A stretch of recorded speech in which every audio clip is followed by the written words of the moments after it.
Well, hi, everyone. I'm Daniel Williams, Senior Editor at MGMA and host of the MGMA Podcast Network.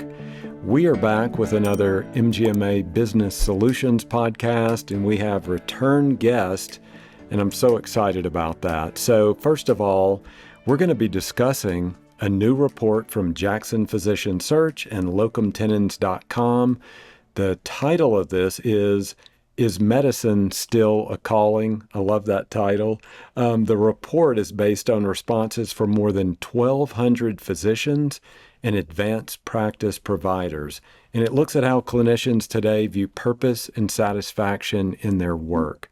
So joining us today, return guest, as I said earlier, Helen Falkner, Regional Vice President of Recruiting at Jackson Physician Search, and Dr. Miechia Esco, Chief Medical Resource Officer at locumtenens.com. First of all, welcome to you both.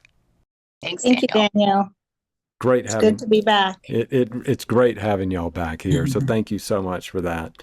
So to start us off, let's talk about this report. It raises the central question: is medicine still a calling? I love that title. I wish we could trademark that. That's awesome.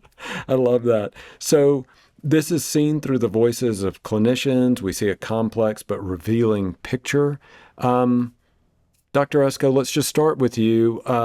Give us an overview of what led to this research, and then if you want to pass that on to Helen, I'd like to hear from both of y'all what your original involvement was with this project.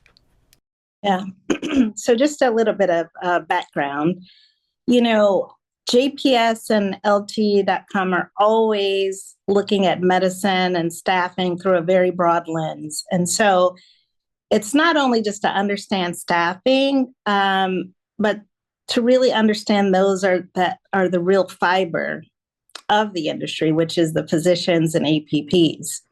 So through that lens that, we're always looking for creative ways and really thoughtful and meaningful ways to understand, how we interact and, how the physicians are doing.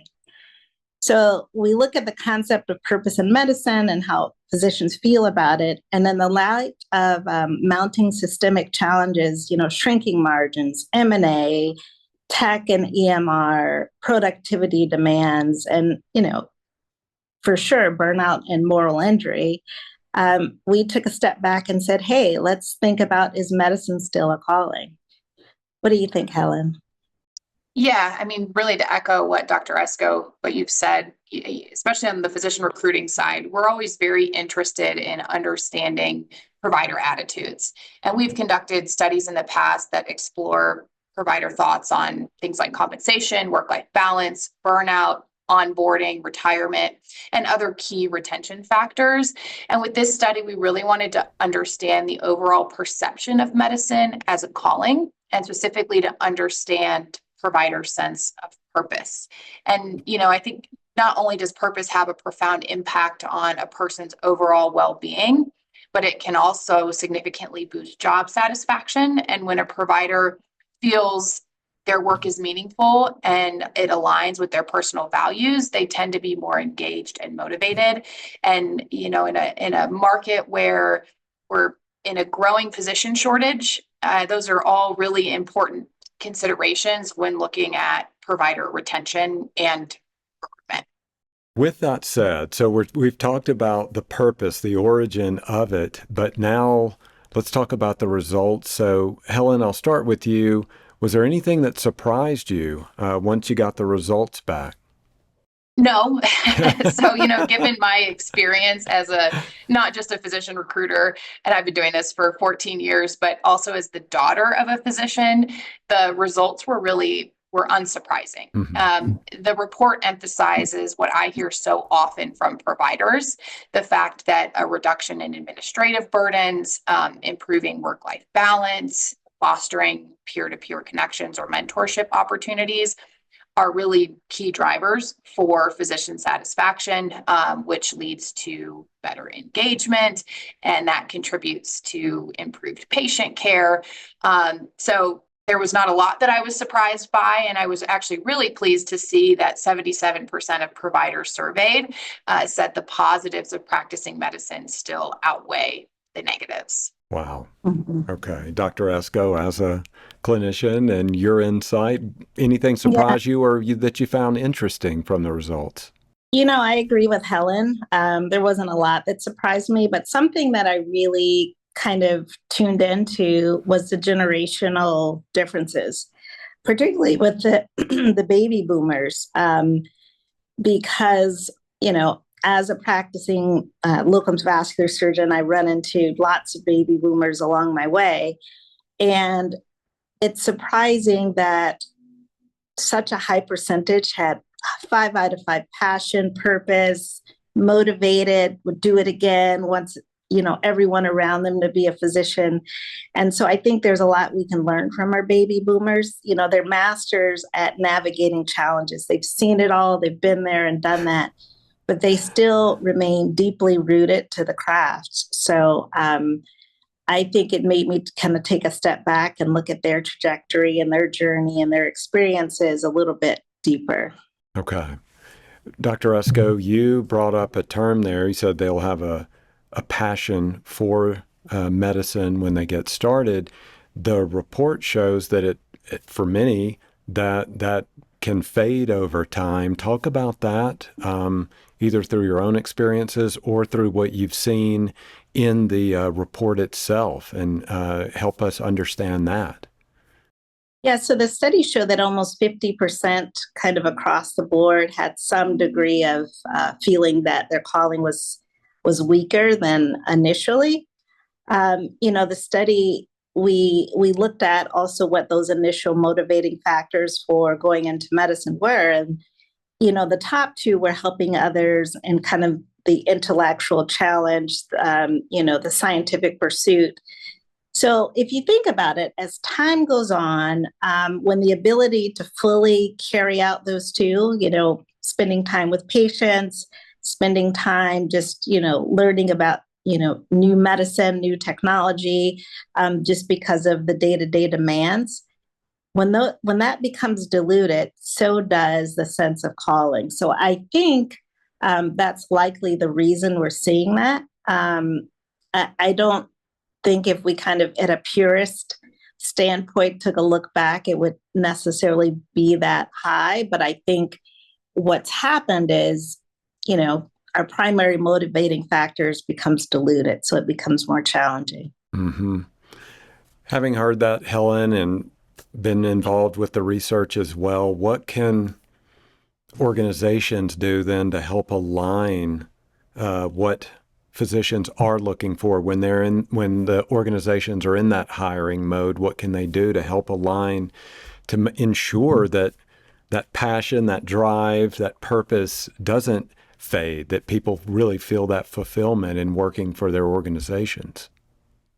I think there's a number of ways for organizations to better align. To me, if I had to put it into 4 buckets to improve alignment, I would say number 1, it's engaging in open and ongoing dialogue with providers to better understand what drives and fulfills them professionally. That insight allows organizations to tailor roles or practice environments to better meet their clinicians' core needs and values. I think second would be creating a culture of support. So beyond recruitment, and we have done some studies on the importance of onboarding, but and it's even beyond the onboarding, but ensuring that providers feel genuinely supported in their roles. This could be through things like accessibility to leadership, professional development opportunities, having the conversation about work-life balance. I think those are, all really important contributors to long-term satisfaction and retention. Third would be leveraging mentorship. The report talks about this, mentorship comes up a lot as a theme throughout the report, and assigning a mentor within the organization not only strengthens the onboarding process for new providers, but we've seen it lead to better long-term engagement. It fosters a sense of belonging and support and purpose.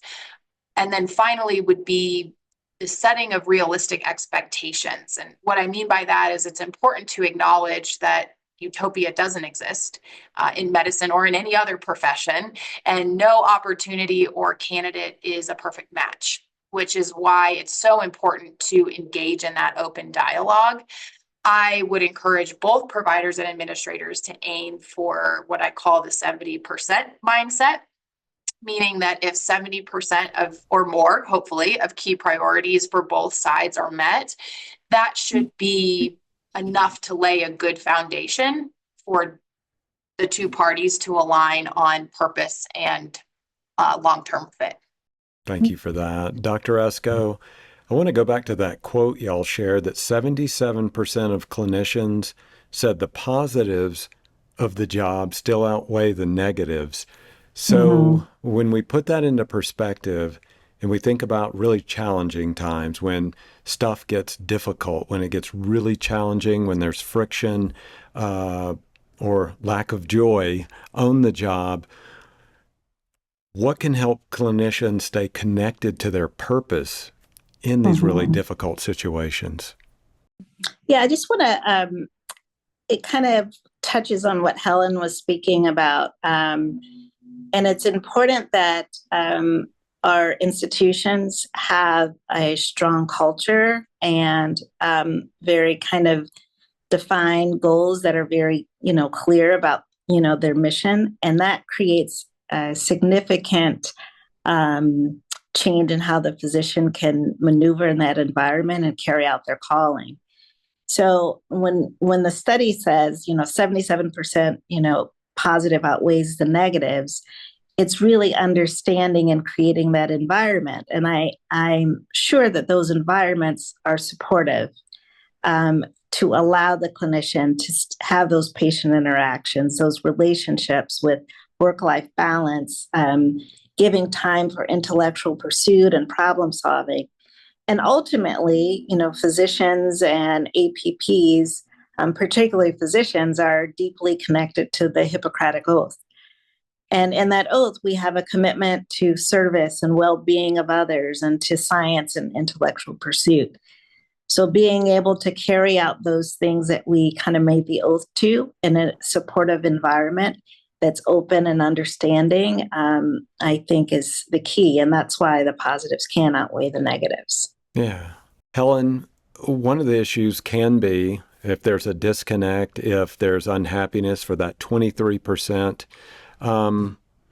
what are ways that healthcare organizations can help support that connection, to help support those clinicians so they know that they're connected to the organization, to their patients, to their calling? Yeah, and at risk of sounding like a broken record, I think things like a good mentorship program, opportunities for professional growth, and making sure that providers feel heard and supported. I think about some of the long-standing relationships that I have with clients that I've recruited for a long time, and what makes those organizations successful. And they really have those three things in common. They have some sort of mentor program or peer-to-peer program. There are a lot of opportunities for professional involvement outside of just the day-to-day clinical care. They have active programs to try to lift their physicians, those interested, into leadership roles. And then, that all contributes to making physicians and advanced practice providers feeling more heard and like they actually have a voice in their practice. And then the work-life balance, that's continues to be a buzzword. Yeah. And, these organizations also recognize that more and more providers are placing a higher prioritization on work-life balance. And I think when institutions can be flexible and mindful of that, it goes a long way. And then again, just you add in giving clinicians a voice in decisions and helping them lean into what they love, like teaching or leadership. Those can also help drive engagement. Okay. I've got a few more questions for y'all. So, Dr. Esco, the report showed that certain specialties, behavioral medicine and women's health, reported higher purpose, higher sense of calling than some other specialties there. What can other clinicians learn from the results that were shown? What's happening in those particular specialties? That's right. So behavioral health was 63% and women's health was 70% that all had, a strong sense of purpose and passion, would do it again, and even, encouraging others to go into medicine. If you take a step back and look at those specialties, they have a very deep human connection at a person's most vulnerable time. And these are times that can change the trajectory of their lives. And, as Helen has said, I hate to sound like a broken record, but it goes back to those patient interactions, having the connection to others, being vulnerable. Another part of the study, connection is the cornerstone of sustained sense of calling, passion, purpose, retention, everything. So I think the reason why those specialties show that is because they have that connection. I want to stick with that topic. You were talking about connections made with patients. So Helen, I want to direct this to you. The report does show, and it makes sense, that clinicians, physicians, they want to have that connection with patients. There are things that get in the way. We know some of these, the administrative tasks, the pajama time, all these things are doing so many things besides that face-to-face time or that time working with patients. What can organizations do to help support physicians so that they will have that bandwidth, that space to be able to provide the best care and quality care for patients? Yeah, it's no secret that over the past decade, the amount of time that physicians spend on administrative responsibilities has almost doubled. And the increased burden, it significantly impacts a provider's ability to focus on patient care and does continue to be a key contributor to burnout.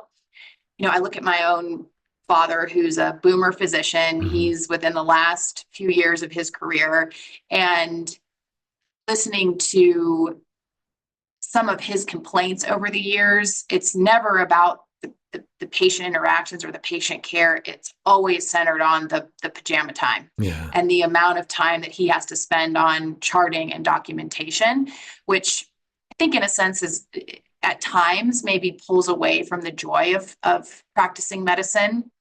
And I think one of the best things that organizations can do is to try to take as much of that administrative burden off of clinicians as possible. So things like better support staff, improved workflows, using technology to streamline charting and documentation so that providers can actually spend time with patients, solving problems, building relationships, doing the things that they came into medicine. The reason that they came into medicine can allow clinicians to feel more connected to their purpose. And then creating team-based care models where clinicians are supported by nurses, scribes, other support staff, where that frees them up to be able to focus again on what they do best, which is providing excellent patient care. Okay. I have one more question, and I want to hear from both of you. I had it to touch on mentoring, but we've already touched on mentoring a good bit. So if there's even a deeper conversation about mentorship, I'd love to hear that. But I'd also offer you both a blank canvas if you had a major takeaway that you'd want to share with this MGMA audience. So Helen, I'll start with you. It can be on mentorship, or you can go in a different direction as well that you think can be most impactful to our medical practices out there. Yeah, I can touch on the mentorship, because I think it's important that to acknowledge that mentorship works the best if it's real. Yeah. And organizations need to be intentional when creating mentorship programs and making sure that they're taking care to match clinicians based on shared interests or goals. And it should be more than just who raises their hands to participate. And also providing some structure in the relationship to guide conversations while still encouraging the relationship to grow naturally. Organizations need to focus on building real connections, and I think that will help contribute to helping their providers feel or continue to feel a great sense of purpose. And I am optimistic about the report because while medicine does remain to be a deeply meaningful profession, but physicians, still are engaged. And I think that if organizations can continue to focus on reducing administrative burdens, looking at and prioritizing, working with their providers on work-life balance, we can keep providers motivated and engaged in their work. Okay, thank you. And Dr. Esco, I wanted to let you have the final word here. Same thing, you can speak on mentorship or use this to talk about other aspects of the report and what you saw in it. Yeah, just a few things. I agree, with mentorship, and the study showed, and this is also something organizations can do, is to really look at support across generations. Organizations can foster those relationships to create, to have creative, flexible, and transitional staffing models. So if you have a baby boomer that's looking at transitioning out to retirement within 5 years, really focusing on partnering with a younger physician, I think those are really key things. One thing I think, if nothing else is taken away from the study, yes, medicine is still a calling. And the two things that physicians really thrive on are patient interactions and intellectual pursuit. So in the ecosystem of your organization, how can you really foster that and really honor and protect the physician-patient relationship? I think that's a start to really making things much better. All right. Well, Dr. Esco, Helen Falkner, thank you so much for joining us on the MGMA podcast today. Thank you, Daniel. Thanks, Daniel. All right, everyone. That is going to do it for this episode. I do want to bring up again, the research paper is titled, "Is Medicine Still a Calling?" We will provide a direct link to that in the episode show notes. We'll also create an article that you can read the highlights of this conversation. We'll provide a link there as well, and you can just find it by going to mgma.com and searching there. So until next week, thank you all for being MGMA podcast listeners.